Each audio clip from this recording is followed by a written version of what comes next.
Hey everybody, it's Jeremy. Welcome back to the Slowest WAAAGH, where we are playing Tzeentch. It's turn 45, and we're, kind of just continuing onwards. So, we did a whole bunch of site searching this turn. Let's see if we got lucky. No. No. No. No. No. No. No. No. No. Yes! Oh, yeah, we got a Shimmering Waterfall. Cool. That was a bunch of site searching for, one gem. Fuck me. It is what it is, right? Like, it's something that I have come to be used to. So, we did a little more blood hunting. Things are moving in the right direction there. Still not great, but moving in the right direction. We get to see two battles between Nehekara and Itza. So, we've seen this stack roaming around before. It goes up against basically nothing. These are probably just some leftover Temple Guard that got routed from something else. And they will get dropped. And then Itza attacks Nehekara in Isipne. And Nehekara basically has nothing here. These guys are amazing. And the reason why Itza was able to expand so frickin' well. Saurus Cavalry. Absolutely badass. So, two battles, but nothing really kind of climactic or anything there. So, is what it is. Smotherdark is recovering, gets more population. Fourth gate, we get 2 blue, 2 pink, and a Screamer. We need 12 more secrets. We get Unexpected Event in Rick Balcor. We get 5 Glamour Gems. In Palia, an enormous earthquake has struck. Later, when the earth settled, horrible monsters appeared from the cracks in the ground. Oh joy, we lost some population there, and we're going to lose a lot more. And in Traveler's Rest, an ancient treasure has been unearthed. We get 497 gold. Awesome. Battle in Palia.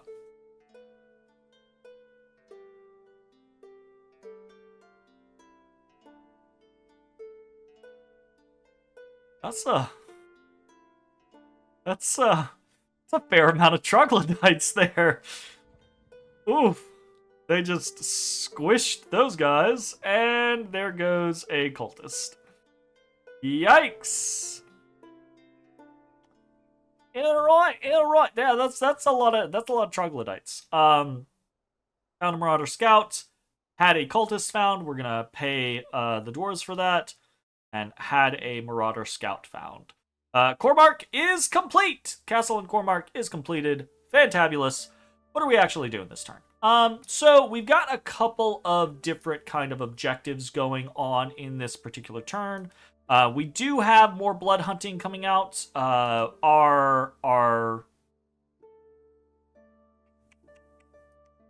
have... Sure we dared.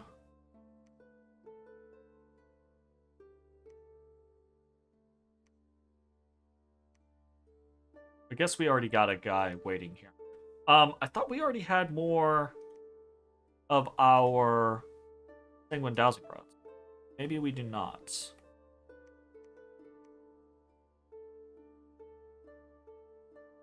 Well, that's questionable.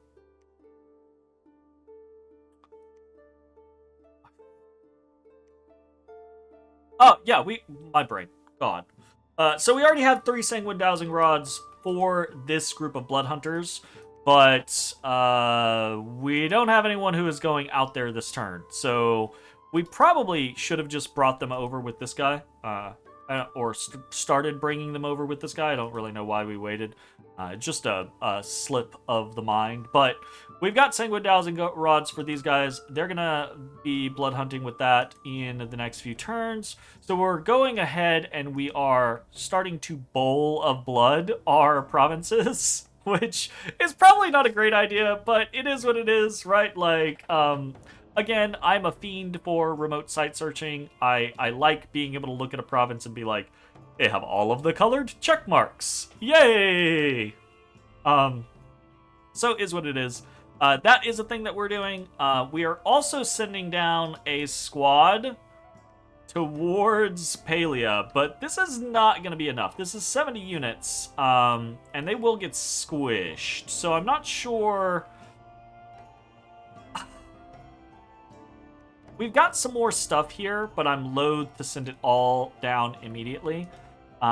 We might just toss this unit at Palea and see how our luck is. Because if we get lucky, Troglodytes don't... Oh, they do have 14 morale. Yeah, I don't see this working. I thought they had low morale. Maybe that's why I sent them down there. I don't remember. It is what it is. Where that's gonna be bad. We'll see how it goes. Other things that we are doing. So we're doing Bowl of Blood. We're gonna try to go snag back Palea, and then we have 2 other major objectives. We're done with our spamming out lightless lanterns at the moment. We may return, but we're sitting at almost 2k research speed. If we check our score graphs, pretty sharp upturn there, so I'm pretty happy about that. We're continuing with the recruitment of acolytes in almost every location. The sorcerer there, sorcerer lord there, but acolytes in almost every other location. So that's going to continue to go up. So research-wise, we will be completing Alteration 7 this turn. And it should only take 2 more turns, 2 or 3. 2 more turns after that, and we will have Alteration 8. So we really need to be thinking about what we're going to do with Alt 8 and who we're going to go after with that, because that is going to be a pretty big power spike for us, and if we just sit on it for an extended period of time, it won't be as effective of a power spike. So it's turn 45, and we probably want to be at war with someone by turn 50, realistically speaking. The problem with... We got 2 main problems with that, and the first one is that in Middenheim, we do have what I would consider to be a decent army, though not enough mages, but we can pull from other locations to have mages for that kind of scenario. The issue is Middenheim is... Right, like, we're not going to go fight the dwarves, is, I don't think, what that is for. So that means Itza, or that means marching over towards Athel, Loren, or Nagorond. So that is a potential issue. And then the other potential issue is we really don't have an army in Tzeentch. We are working on it, right? Like, we're producing units, and we have units in other locations to pull from. But we don't have a lot. So, we're going to start fixing that. We are going to start doing some spawn cavalcades. Spawn cavalcade being, again, if you do not remember, Conjuration 5, 13 chaos spawn of random varietals. But if we're doing 2 of these, right, we're getting 26 chaos spawn. And 26 chaos spawn a turn for a couple turns on top of recruitment can actually put together a pretty decent army in a pretty quick amount of time. And that's if we're only doing 2 casts, right? We can up the number of casts that we're actually doing with that pretty significantly, right? So we'll see if that is what we do. Then the other thing, aside from not really having armies that I would be pleased to mobilize, is we have these Daemon Princes, but we don't really have them kitted out. So we're doing a lot more forging this turn as well. We're doing stuff like forging a Singing Sword, because I really want to try that out. We're forging Rings of Regeneration, Amulets of Anti-Magic. We're doing a Shield of Gleaming Gold, Armor of Meteoric Iron, right? So we're going to be doing, like I said, a couple of different kits that I kind of want to try out on the Daemon Princes. But overall, the goal is just get more stuff that we actually care to utilize. Aside from forging just gear for the Daemon Princes, though, we are going to have to start looking at other things, right?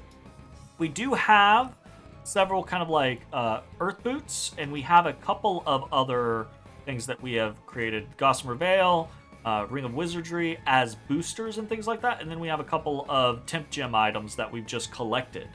But we're going to want more boosters and more temp gem items, and we're going to have to start thinking of about what is the most effective way for us to actually be able to accomplish the things that we're going for, namely something like Army of Mist. So Army of Mist is relatively easy on the fact that we can just communion it up, but we'll have to have a big enough communion, and you know, the ability to temp gem would be really, really good. We have this Fairy in a Bottle, which gives 1 air gem, which is not great. So we're gonna probably want more temp gems. That's part of the reason why we're trying to recruit a sorcerer here, is to see, can we get a air 2 sorcerer? Because if we get an air 2 sorcerer, it's easier for us to pump up into Army of Mist. And we can bring our Sorcerer Lords.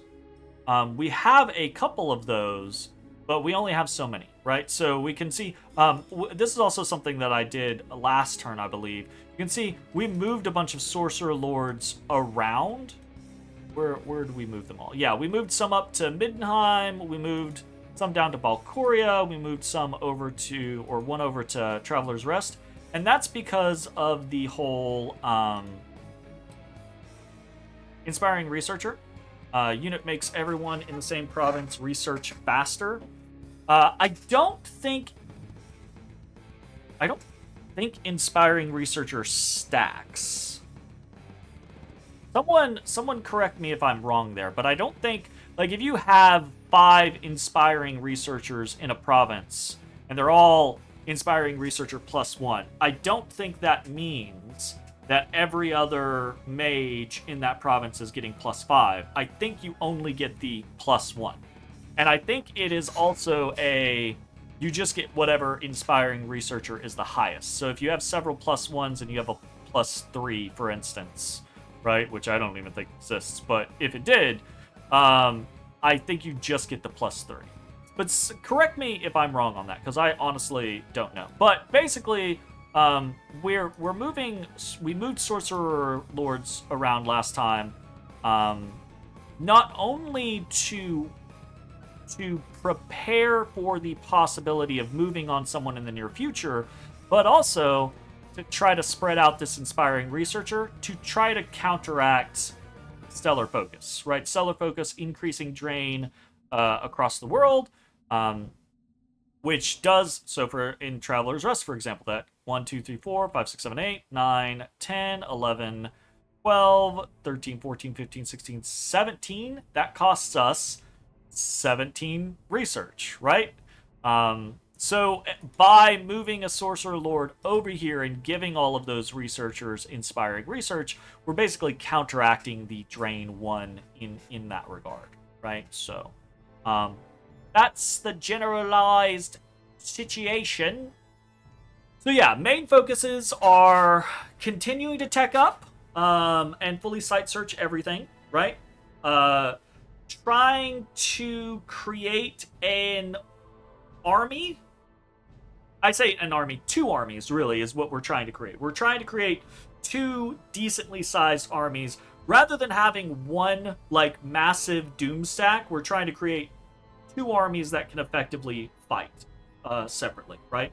And then we're trying to make a bunch of gear. Primarily make a bunch of gear for kitting out our Daemon Princes, but also making gear so that we have things like temp gems and boosters, primarily. There's a couple other things that we'll want to make, things like supply items and stuff like that, but we can make a lot of those relatively quickly right before we need them. Because we can basically just take Marauder Shamans and be like, hey, we need 8 bags of wine. Bloop, bloop, bloop, bloop, bloop, bloop, bloop, bloop. You know, done. So that's a pretty easy option to deal with. So overall, pretty chill turn. Nothing crazy happening on the political landscape as far as I'm aware. Nehekara, I say that. Itza is on top of Nehekara. Nehekara does have this decently sized army in Titan's Breath Peaks, but it's not really supported by much of anything. And this is a pretty significantly larger army on top of Nehekara, and it is supported by something. So I don't know if we're going to see like a combination here of Nehekara trying to come onto their capital while a bunch of things come off. This could be problematic if Itza just moves their forces into Titan's Breath and leaves Nehekara on its own. They could like shatter this entire army and then leave Nehekara with their dick in their hands, basically. So I don't know if that's going to be the case. We'll see. We can also see Khorne. we saw Nagaron taking Nehekaran lands, and now surprise, Khorne. So Khorne continues to just be big and menacing. But I honestly don't know how many, like, real wars they have waged yet. Because they've been involved in a bunch of different things, but I feel like they keep vulturing and or keep getting, like, paid off, I believe. So the terror and threat of Khorne is, I think, just making a lot of people be like, nah, no, not it. So, yeah, that's an interesting scenario. Dominion's looking pretty good. Let's take a look. We've got 1. We've got 2. Is there really no... I guess we don't know, because we don't have a scout there. So 1, 2, potentially more, but 2, 3, 4, 5, 6, 7, 8, 9, 10, 11... 12, 13, 14. So 14 secrets this turn, which should push us into the next gate, which will be cool. And yeah, we'll see how that goes. I think that's probably it for the turn. Pretty chill turn. Nothing like super crazy. No, no empowering or anything like that. Singing Sword is kind of like the only, I think, interesting thing on the side for me is so it as a weapon it's all right. It's not crazy, but it's all right. But it does do this entrancement, autocast entrancement, which is an immediate range, but it has a big AoE, right? So when you get all surrounded, it has a big AoE that it kind of like puts out, and it'll stun a bunch of people, which I think is kind of a neat situation. Does have magic resist, doesn't affect mindless or friendly units, but it's kind of cool looking. So I'm interested in seeing how it functions as like a defensive weapon. Both it does have defense, but also as like a, you know, what was the thing that I was gonna say? Like, Vine Shield is no longer the great end-all be-all shield. It was never the great end-all be-all shield, but it was always a really good shield. But it doesn't affect the way that it used to. And I think something like a Singing Sword might be a nice supplemental concept for that. So yeah, we'll see how it goes. Like I said, gonna noodle around with a couple of different things that I want to try on the Daemon Princes. Go from there. So, probably war in the next 5-ish turns, and realistically, it's probably against Dark Elves or Wood Elves. We'll see how it goes. It has been the Dark Elves, which I think are getting the worst end of my Dominion push here lately. So that might be the route for us to go. And the other thing is if we take if we took the elves, we're just gonna border more dwarves, and Khorne and Bretonnia, which I mean we'll still border like Khorne and Bretonnia if we were to take like the dark elves, but it would be less dwarves because then we would also have a bigger border with Itza. And that feels like a more comprehensive kind of like concept to go for. So I feel like we're probably leaning towards the dark elves. So we'll see if that actually matters. Maybe something happens in the next couple turns and we go for someone else entirely different. Maybe we go for the dwarves. Maybe they start to go for the win and we're like, nah, dog, we can't let that happen, right? So we'll see how it goes. Anyways, thanks for watching. We'll see you next time. Bye-bye, everybody. Hey everybody, thanks for watching. If you enjoyed the video, consider leaving a like, commenting, or subscribing. It really helps me out. If you'd like to see me live, head over to my Twitch at twitch.tv/thedistanthorizon.